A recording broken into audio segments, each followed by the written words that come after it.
Alright guys, welcome to the very first installment of Premier Esports Academy video series. We're very excited to get here in front of you guys talking about esports psychology and what this can all mean. You know, a lot of commentators, professionals, teams have been talking about the mental side of esports lately, and the idea of performance psychology is getting thrown around. We're seeing major CSGO teams looking at employing esports psychology professionals. We're seeing lots of LCS teams really beginning this trend of searching for and hiring performance psychology specialists. So we're going to talk a little bit about, what is esports performance psychology? What can teams benefit from seeking these types of services? What can you expect out of performance psychology services? Because it's a very nebulous term. We're really just starting to hear it move around in the esports space. Some people are out there doing some really great work. So I want to be able to, dissect a little bit about what this could all be about and what your team might get out of it. So, esports psychology, it can really cover a very broad range of topics. Who's ever experienced nerves going into a LAN event? Who's ever experienced a lack of confidence playing a really good team? So, these are just a couple of the things that can be mitigated using performance psychology and receiving performance psychology training. So, there's a really, really broad list of topics that could be talked about, and every performance psychology trainer is going to have a different style, a different presentation, ways to go about training these types of skills. But mental skills are a lot like physical skills. Mental skills have to be trained on a consistent basis and trained properly. I frequently give the example that you can't walk into a gym one night and expect to have massive biceps and six-pack the next day. It just doesn't happen, right? Unfortunately. And mental skills are very similar. You can't just wake up and expect to be confident, expect to play at your best every single day, expect to develop really proper, efficient training routines. But with the help of professionals and performance psychology trainers, there's a lot of the mental side can be trained. So, whenever I work with a team, player, individual, anything, I always ask, okay, cool, what percentage of your performance do you believe is mental? And I think in the esports world, I haven't heard less than 50% so far, 50% being mental. So that leaves a huge, huge amount of your performance that mechanical strategy, it's only gonna get you so far. There's this other side of performance that has to be there, and no one talks about training it. No one talks about developing it. It just has to be there in order to play well. And that's just not true. There are ways to train this huge, huge other side of performance. So some of the things we really commonly talk about in esports performance psychology is emotional regulation, communication efficiency, and effectiveness training. And that's both in-game and out of game.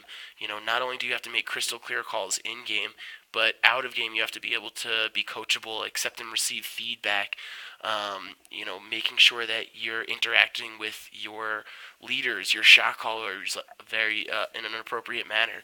All that stuff really matters, and that's both in and out of the game, and that's often very, very frequently overlooked in training. Some of the other things we really focus on a ton is building culture. A culture around success, a culture around growth. How do we make sure that we're instilling a broad culture that's going to really help optimize each individual's performance and, in turn, optimize team performance? Concentration, focus, attention, all very important skills, especially in esports that can take a long time. How do you train focus, attention, concentration? Those are really, really big concepts that have to be worked on to be successful. I touched on this a little bit before, but anxiety management, especially when you're competing at live events for large prize pools. You have to have plans and routines in place to deal with that type of anxiety that you could be experiencing. To keep going, we have self-talk. Self-talk is huge. How do we speak to ourselves on a day-to-day basis? There's ways to promote optimal performance just by the things that we say to ourselves. Goal setting is absolutely huge, making sure we're setting efficient and effective goals, resetting those goals, making sure that we're on top of them, and that those goals are going to give us motivation and direction to continue trying to improve. Motivation, it's huge. How do we stay motivated to log on every day when maybe we're not seeing results? Uh, Results are one of the greatest ways to continue being motivated, but if you're solely focused on gaining your motivation through results, it's very inconsistent, and it's not likely that that's going to be a very sustainable action plan for making sure that we're staying motivated. Energy control, who's ever been too hyped, who's ever been not hyped enough. These are all things that there's a zone of optimal performance that we really need to figure out where it is for us, and how do we best breed that zone of optimal performance. How do we make sure that we're there prior to a game, prior to any type of performance. Imagery is a great way to practice skills and make sure that we're anticipating particular events. There's a way to hack your brain, basically, that says to your brain that we are training without actually being in front of a computer. Confidence building. How do we make sure we're staying confident? I know I touched on this one as well. How do we make sure that we're staying confident in the face of adversity? How do we go up against the best team in the world and make sure that we feel prepared? We feel like we are in the right place. We feel like we belong there and deserve to take them off their high horse. Developing a winning mindset. Our mindset is just so important in high level performance. We have to make sure that our mindset's right, not only for practice, not only for scrims, not only for tournaments, but on a day-to-day basis. We need to really make sure that we're monitoring these types of things and addressing our needs. So, this is a pretty vague and quick. I know I ran through those really quick, but it's really just kind of an introduction to some of the things that you can expect to see in upcoming videos when you come and talk to me. These are the types of things that we're going to go through, and again, this is just a real quick list just thrown together, but it's really designed to just give you a broad overview of what performance psychology is, what it can potentially do, and how mental training can affect your team. I always talk about some of the anticipated benefits of performance psychology and performance psychology training. So, expect to have your players really loving improvement and finding ways to love improvement. If you don't love improving, if you don't love what you do, it's really difficult to improve.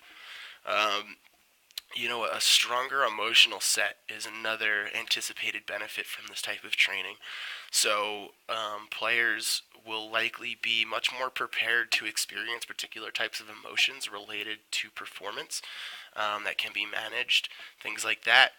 One of the biggest things I talk about is instilling a culture that's going to breed success, that's going to breed growth, it's going to breed, efficient improvement is one of the things I really like to talk about a lot. Especially as players get more and more skilled, it's very hard to see improvements. They're often very small increments, and it's important to find ways to highlight those. That's one of the things I really focus on a lot, is how do we highlight, how do we gauge, how do we quantify improvement, because improvement's a very nebulous term. It's who knows. So we develop ways to see improvement, to relish in improvement, and to actually enjoy improvement. Because if we're not improving, then someone else is, and we're potentially going the wrong direction. So that's really a broad overview. We're going to be talking about a ton of different things in upcoming videos and upcoming blogs. So definitely keep your eyes peeled. Make sure you follow me on Twitter. My handle's at dims_esports. That's down at the bottom right of your screen. Feel free to shoot me a follow. Send me questions. Send me things that you want to see on air. I'll really do my best to try and address them and get get to your guys' questions. I really want this to be a customized experience. So make sure you shoot me a follow on Twitter. Send me your questions. Send me your comments. I'd love to hear from you guys. So with the rest of the Premier Esports Academy team. So for now, stay tuned, and we look forward to seeing you next time. Thanks for stopping by.